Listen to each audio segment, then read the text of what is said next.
Merci beaucoup à tout le monde d'être ici. C'est vraiment très, très apprécié. Et ça va nous permettre évidemment de continuer puis d'aller plus loin. Alors, moi, je voulais vous parler un peu de Pierre Carl. C'est ce que j'avais prévu à l'époque, mais bon, maintenant, il est parti. Mais quand même, dans ce qu'il a dit, puis dans ce que je vais me permettre de redire, il y a le fait que, pour la suite des choses, il faut qu'on explique mieux que dans le passé, de quelle manière le fait d'être un pays, ça pourrait être avantageux pour les Québécois. Et comme je le disais un peu plus tôt au cocktail, on a déjà, enfin, je pense que les Québécois sont déjà pas mal convaincus que dans un Québec qui serait un pays, au plan culturel, au plan social, il y aurait beaucoup d'avantages. Mais c'est la question économique qui demeure le grand enjeu, la question sur laquelle on a besoin de convaincre. Et je m'étais dit donc, ce soir, que je vous parlerai pendant quelques minutes de la mondialisation, du contexte dans lequel le Québec évolue. Vous savez, j'imagine maintenant, pour l'avoir entendu des centaines et des milliers de fois, que la mondialisation est un phénomène important, un phénomène qui s'est beaucoup accéléré depuis quelques décennies. Et c'est de ça dont je veux vous parler. La mondialisation, tout d'abord, juste qu'on s'entende sur ce que c'est. Dans le fond, c'est un phénomène qui désigne le fait que les biens, les services, les personnes, les capitaux, tout ça, ça bouge beaucoup plus facilement qu'auparavant. Ça bouge beaucoup plus rapidement qu'auparavant. Et ce phénomène donc, de mobilité des biens, des services, des personnes, des capitaux, c'est un phénomène qui s'est beaucoup accéléré pour plein de raisons. Évidemment, il y a eu la constitution de grands groupes de grands accords de libre-échange qu'on a vus un peu partout sur la planète. Mais ce qui a vraiment contribué beaucoup depuis une vingtaine d'années, c'est l'émergence de télécommunications qui sont un peu coûteuses. Donc, il y a moyen aujourd'hui, si vous avez une entreprise en Chine, d'appeler le gérant de l'usine puis de lui dire d'augmenter la cadence ou au contraire de la ralentir. Il y a moyen de gérer à 5000 km de distance des entreprises. Il y a moyen aussi, parce que les coûts de transport ont beaucoup diminué à travers le temps, de les produire des biens en Chine, puis de les réexporter, puis de les ramener au Québec, puis de les ramener un peu partout à travers le monde. Alors ce phénomène-là, c'est un phénomène qui est important. Et puis c'est dans ce contexte-là que se pose la question de l'indépendance du Québec. Et lorsqu'on a fait le référendum en 1995, cette question-là commençait à émerger, mais elle n'était pas encore complètement établie. Et puis encore moins, évidemment, en 1980. Alors, c'est de ça que je veux vous parler. Alors, la première des choses qu'il faut comprendre et savoir quand on parle de mondialisation, puis d'indépendance, et puis de frontières politiques, c'est que dans un contexte de mondialisation tel que celui dans lequel on vit, les frontières politiques ne correspondent plus aux frontières économiques. Alors, je m'explique. Il y a 150 ans, le commerce, ça se faisait à l'intérieur des frontières d'un pays, puis essentiellement, c'était là que ça se passait. Aujourd'hui, c'est plus le cas. Aujourd'hui, la moitié quasiment du PIB du Québec sort du Québec, puis c'est le cas de bien des pays. L'essentiel de ce qui est produit dans différents pays ou dans différentes juridictions, ça se déplace. Ce qui fait que c'est plus nécessaire. Ça n'est plus nécessaire comme ça l'a été il y a 50 ans, il y a 100 ans ou il y a 150 ans. C'est plus nécessaire d'avoir un grand pays pour prospérer. À l'époque, c'était vrai. Mais aujourd'hui, un petit pays, parce qu'il a accès à de grands ensembles économiques, un petit pays peut tout à fait prospérer dans un contexte mondialisé. Et ça, c'est une donnée fondamentale. C'est un argument que les tenants du fédéralisme et les tenants du Canada nous ont servi. Ils disaient, vous allez vous replier sur vous-même, vous allez être petit. Mais on s'en fout. On s'en fout complètement. Aujourd'hui, le fait d'être petit, ça n'empêche pas d'avoir accès à de très grands marchés, d'avoir accès et d'être capable de vendre nos produits ou de vendre nos compétences. Alors, ce phénomène est très important, donc je le répète, les frontières politiques désormais ne correspondent plus aux frontières économiques et on peut avoir un petit pays, des petites frontières politiques, mais avoir accès à plein de pays, à plein d'autres endroits. Alors, le problème du Québec, c'est certainement pas un problème de grosseur. Ce n'est pas la taille du Québec qui est un enjeu, ce n'est pas, c'est pas un problème pour le Québec. Mais ce qui est un véritable problème, c'est que les décisions qui nous concernent sont prises dans un Parlement fédéral dans lequel le Québec et les Québécois ne sont qu'une minorité. Et les décisions qui nous concernent quant à l'accès aux autres pays, aux autres marchés, quant à la mobilité de la main-d'œuvre, quant à l'immigration, toutes ces décisions-là sont prises ailleurs. Elles sont prises dans le Parlement fédéral. Et dans le Parlement fédéral, ce n'est pas quelque chose qui n'est pas naturel ou qui est anormal. Dans le Parlement fédéral, il y a des députés du Québec, bien sûr, mais il y a des députés d'ailleurs. Il y a des députés du Nouveau-Brunswick, puis il y a des députés de l'Alberta, puis il y a des députés de la Colombie-Britannique. Puis quand ces gens-là, ils votent, puis quand ces gens-là, ils décident, évidemment, ils tiennent compte des intérêts de leurs commettants. Ce n'est pas quelque chose d'anormal, c'est quelque chose de normal. Si c'était pas comme ça, ça serait anormal. Et le problème, évidemment, donc, qui découle de ça, c'est qu'il y a des tractations, il y a des négociations, puis pour les partis politiques fédéraux que vous connaissez, que ce soit le Parti conservateur, le NPD ou le Parti libéral, défendre le Québec ou bien appuyer le Québec, pour eux autres, là, c'est quelque chose qui peut aussi avoir pour conséquence de leur faire perdre des votes chez eux. Pour le NPD, pour le Parti libéral ou pour le Parti conservateur, il est tout à fait problématique souvent d'appuyer le Québec parce que ça pourrait se traduire par des pertes de vote en Alberta ou au Nouveau-Brunswick. Et ça, c'est important, c'est fondamental. Les décisions qui sont prises à Ottawa nous désavantagent de manière régulière parce qu'elles ont été prises pour avantager d'autres régions du Canada. Et je vous parlais de mondialisation, puis je reviens là-dessus. Les compétences qui sont liées aux enjeux de mondialisation sont toutes des compétences fédérales. Autrement dit, quand on parle de commerce extérieur, quand on parle de télécommunications, je vous disais l'importance des télécommunications dans le phénomène de mondialisation, quand on parle de transport maritime, quand on parle de transport aérien, bref, quand on parle de toutes ces compétences et de tous ces sujets sur lesquels des décisions doivent être prises, puis qui ont un impact pour le Québec en tant que nation dans un monde mondialisé, bien, toutes ces compétences-là sont des compétences fédérales et les décisions sont prises à Ottawa dans un Parlement où les Québécois, c'est 23 23 des votes. Pas 100 23 Alors évidemment, quand les décisions sont prises pour 77 des électeurs du Canada, bien, évidemment, elles sont prises dans l'intérêt de ces 77 %-là. À l'occasion, il faut le reconnaître, il peut arriver qu'une décision soit prise à Ottawa qui soit correcte pour nous. Ça peut arriver. Mais la plupart du temps, ce n'est pas le cas. La plupart du temps, ça n'est pas le cas. Puis là, les exemples abondent de décisions qui sont prises à Ottawa, qui découlent donc de compétences fédérales qui portent sur des enjeux liés à la mondialisation, puis qui nous désavantagent. Il y en a plein. Alors, je vous en donne quelques exemples. Robert Perrault, tout à l'heure, est venu me voir pour me parler du monde agricole. Je ne sais pas où est-ce qu'il est, Robert. Il est là, juste là. Mais je pense que la plupart des gens ici auront entendu parler de l'accord qui est en voie d'être négocié. On appelle ça l'accord, le partenariat transpacifique, le TPP. C'est un accord de libre-échange, donc, qui regroupe des pays qui touchent au Pacifique, alors que ce soit le Canada, évidemment, mais aussi les États-Unis, le Mexique, puis des pays asiatiques, là, dont le Japon, il y a aussi la Nouvelle-Zélande, l'Australie. Alors, dans les négociations qui ont cours présentement, il est question, enfin, il est demandé au Canada de sacrifier la gestion de l'offre. La gestion de l'offre. Et la décision va être prise à Ottawa par un gouvernement fédéral, dans un Parlement fédéral, dans lequel on en représente encore une fois que 23 des votes.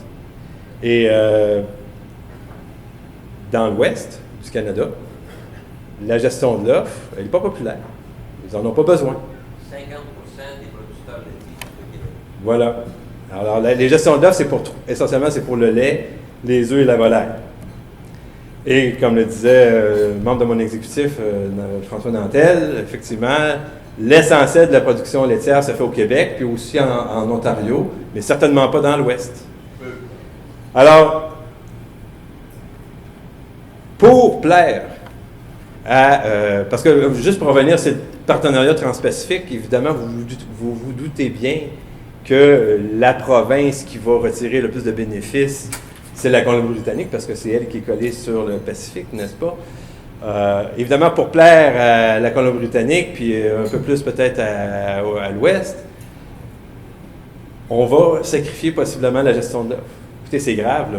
C'est les fermes du Québec, c'est nos régions québécoises qui vont souffrir. Bien, dans ce cas-là, on ne fait pas partie du 77 hein? La décision est prise pour le 77 puis pas pour le 23 comme ça. Alors, c'est une décision fondamentale qui va avoir des conséquences très concrètes et très réelles. Quand, si jamais ça a lieu, vous allez voir des fermes laitières fermées au Québec, puis des producteurs de volailles fermés, puis des producteurs d'œufs, bien, c'est nos rangs qui vont se vider, puis c'est nos régions qui vont se vider. Alors, c'est ça qui pourrait arriver si ça a lieu. Et pour l'instant, vous aurez remarqué qu'on n'en entend pas parler beaucoup pendant la campagne électorale, et j'espère que ça arrivera. Mais simplement un enjeu, un exemple de décision qui, dans un contexte de mondialisation, nous désavantage et qui, évidemment, pourrait être une décision bien autre si elle était prise dans un Québec indépendant en fonction de nos intérêts puis de nos objectifs. Très, très différent. La décision, si elle était prise par Québec, ça ne durerait pas longtemps, la décision. Hein, elle se prendrait tout de suite, puis ce serait non. La gestion d'offre, elle demeure. Puis si vous n'êtes pas content, bien, on n'embarquera pas dans votre traité. Point à la ligne. Alors, ça, c'est un exemple parmi plusieurs. J'en donne d'autres. Vous savez qu'on a de la forêt au Québec. Et pendant longtemps, les Américains se sont plaints de ce que, en disant essentiellement, au Québec, ils vendent le bois est vendu aux compagnies de bois pas assez cher. C'est subventionné, disait-on. Alors, le bois était donné aux compagnies forestières par le Québec à des prix qui étaient trop faibles. Alors, au Québec, juste avant d'arriver à ça, ce qui est arrivé, donc, c'est qu'il y avait eu un accord qu'on appelait l'accord sur le bois d'œuvre, et puis, dans le cadre de cet accord-là, les Américains se sont plaints, et à la suite des plaintes qu'ils ont formulées, ils ont gagné, et puis ils ont obtenu de pouvoir imposer des surtaxes sur le bois québécois, sur le bois canadien, en fait, mais sur le bois québécois en particulier. Ce qui fait que le bois québécois, les producteurs de bois d'œuvre au Québec sont l'objet d'une taxe lorsque le bois rentre aux États-Unis. Et évidemment, ça complexifie l'affaire et puis on n'arrive pas à vendre autant de bois qu'auparavant. Entre-temps, le Québec, donc entre-temps, c'est il y a quelques années, le Québec a changé son système de vente de bois aux compagnies forestières. Et il l'a rendu plus concurrentiel pour refléter un peu plus la valeur du bois. Et on a maintenant un système de vente aux enchères de notre bois aux compagnies forestières. Je ne dis pas que c'est parfait, loin de là. Mais ce système-là fait en sorte que le prix du bois a beaucoup augmenté au Québec. Ce qui fait qu'aujourd'hui, on a le pire de deux mondes. On a un bois qui est vendu de manière concurrentielle à nos compagnies de bois à un prix qui est élevé, puis en même temps, la surtaxe américaine continue de s'appliquer. Alors moi, quand j'étais ministre des Finances, j'avais parlé à mon homologue fédéral au commerce extérieur, puis j'avais dit, regarde, ça n'a pas de bon sens, il faut que la surtaxe, elle s'en aille. Il n'y a pas de raison d'avoir une surtaxe sur le bois québécois maintenant que le bois québécois est vendu à nos compagnies forestières à un prix qui reflète, un prix qui est concurrentiel, puis qui reflète la valeur de la ressource. Et ce qui s'est passé, puis ce qui se passe encore d'ailleurs, parce que c'est qu'à Ottawa, on ne veut rien savoir. À Ottawa, ils ne veulent pas négocier une réduction de la surtaxe sur le bois québécois. Et pourquoi ils ne veulent pas? Parce qu'il y a du monde qui produit du bois aussi en Colombie-Britannique. Et ces gens-là, ils ont la surtaxe. Et ils ne veulent pas avoir un concurrent québécois qui a un meilleur accès qu'eux autres sur le marché américain. Alors ça, c'est un deuxième exemple là, de situation désavantageuse pour le Québec qui vient précisément du fait que les décisions sont prises pour les 77 % de la population qui ne sont pas au Québec. Hein, le poids du Québec, ce n'est pas 100 %, c'est 23 % d'Ottawa. Et ça paraît. Dernier exemple, puis on parlait de ça à table tout à l'heure avec des vieux amis de ma famille. On parlait de paradis fiscaux. Je pense que tout le monde ici est conscient du contexte d'austérité dans lequel on se trouve, puis des coupures qu'on fait subir à nos jeunes dans nos écoles, et puis de nombreux services, en fait, qui sont atteints. Puis dans ce contexte-là, c'est assez révoltant de savoir que continue à y avoir de l'évasion fiscale à grande échelle. l'évasion fiscale à grande échelle, au sujet de laquelle on peut à peu près rien faire en tant que Québec-province. Il y a présentement, entre le Canada et une multitude de paradis fiscaux, des conventions fiscales qui font en sorte que les compagnies peuvent sans problème faire des produits ici, les vendre ici, rapatrier les profits aux Bahamas, puis pas payer d'impôts au Canada, puis encore moins au Québec. Alors, mettre un terme à ça, pour le Québec seul, c'est pas possible. Dans le contexte dans lequel on se trouve, ce serait absolument dévastateur pour l'économie québécoise que de faire cavalier seul. On comprendra qu'il suffit donc de convaincre Ottawa d'agir dans ce sens-là. Le problème, évidemment, c'est qu'Ottawa ne veut pas agir dans ce sens-là et qu'à Ottawa, en fait, on a déjà eu un premier ministre qui s'appelait Paul Martin, qui lui-même avait une compagnie de bateaux qui était enregistrée aux Bahamas. Alors, vous voyez bien que c'est pas facile de convaincre Ottawa dans un contexte où là-bas, ce qu'on veut satisfaire, c'est Bay Street, c'est Toronto, puis certainement pas le Québec, qui vit des difficultés financières, puis qui est pris pour couper dans des services fondamentaux à sa population, alors qu'on sait très bien que des centaines de millions, voire des milliards de dollars échappent au fisc québécois en raison de conventions fiscales signées à Ottawa, par Ottawa et pour Ottawa. Alors, encore une fois, c'est un exemple de décision prise qui, en fait, dans ce cas-ci, nous désavantage clairement, oui, mais surtout une décision qui pourrait être tout autre si le Québec était un pays, si le Québec prenait des décisions dans ses propres intérêts. Alors, ce que je dis, c'est très simple, en fait. C'est que les compétences qui sont liées aux enjeux de la mondialisation sont des compétences qui sont essentiellement sous la responsabilité d'Ottawa. Et à Ottawa, malheureusement, Roger Godette, qui est ici, ancien député du Bloc, pour en témoigner plus longuement que moi, à Ottawa, le Québec, ça pèse pas lourd. Je pense que vous le savez. On l'a vu très, très clairement avec le gouvernement de M. Harper, qui a été formé avec une majorité, malgré le fait qu'il y avait 5 députés au Québec. Et tout laisse croire que le prochain gouvernement, quel qu'il soit, le prochain gouvernement fédéral sera encore une fois constitué par un parti centralisateur, un parti qui est capable de faire fi des intérêts du Québec. Alors, je vous dis donc, la première des choses, là, dans un contexte de mondialisation, et puis je vais arrêter là-dessus pour parler sur ce sujet-là, la mondialisation, ça n'enlève pas des arguments pour faire l'indépendance, ça en ajoute. Ça en ajoute un sérieux nombre.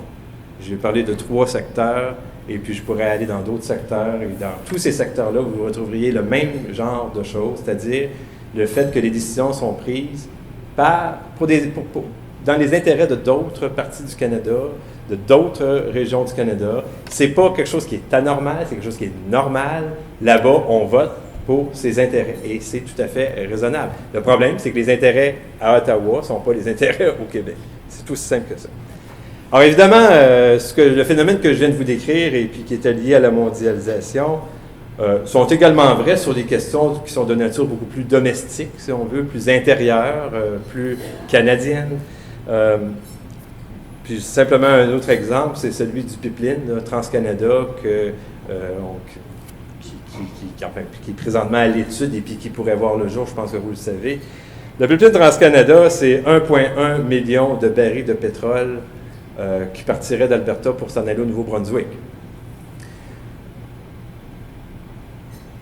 Aucun avantage pour le Québec, aucun. Économique, environnemental, social, de toutes les manières que vous regardez le problème, il n'y a aucun avantage pour le Québec. Et évidemment, il y a tous les coûts, il y a tous les problèmes, il y a tous les enjeux liés à la pollution qui pourrait survenir si le pipeline venait à briser, puis il va briser, ça brise tout le temps. Il y a des problèmes de sécurité par la population. Bref, il y a plein de désavantages.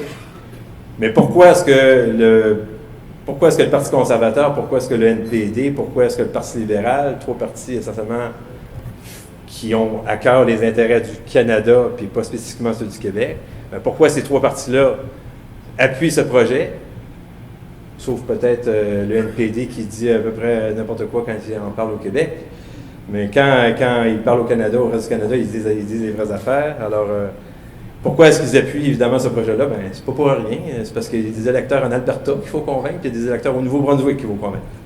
Alors, pour convaincre les électeurs de l'Alberta et du Nouveau-Brunswick, bien évidemment, ces trois parties-là vont appuyer le projet TransCanada, malgré le fait que pour le Québec, il y a seulement que des désavantages. Et je vais juste ajouter une étape de plus.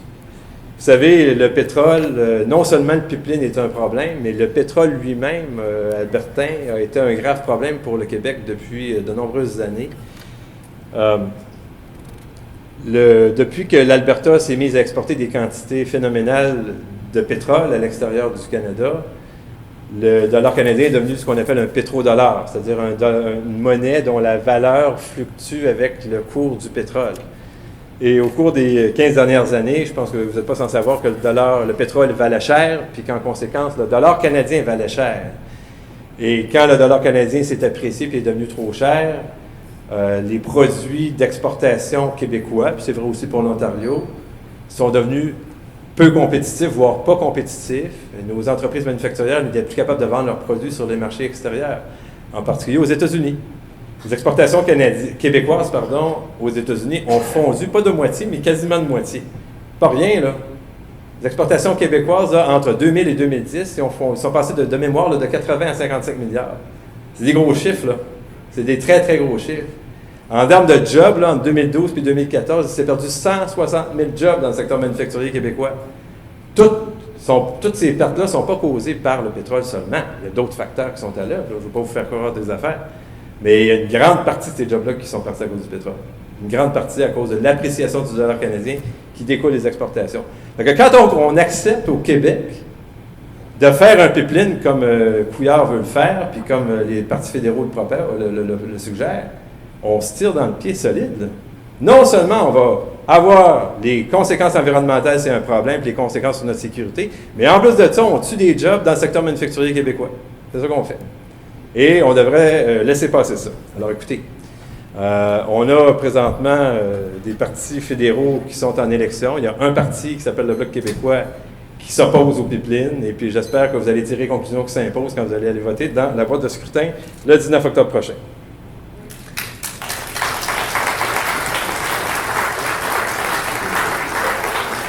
Alors, écoutez, c'est ce que je voulais vous raconter à ce soir.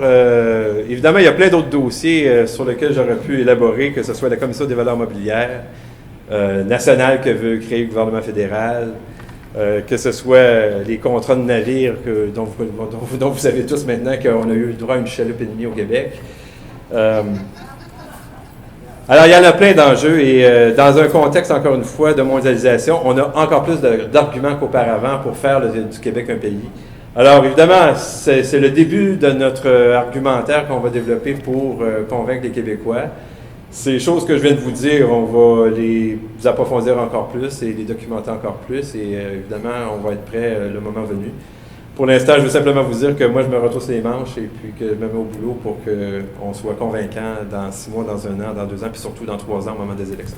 Alors, je m'arrête là-dessus. Je vous remercie d'être là et puis merci encore.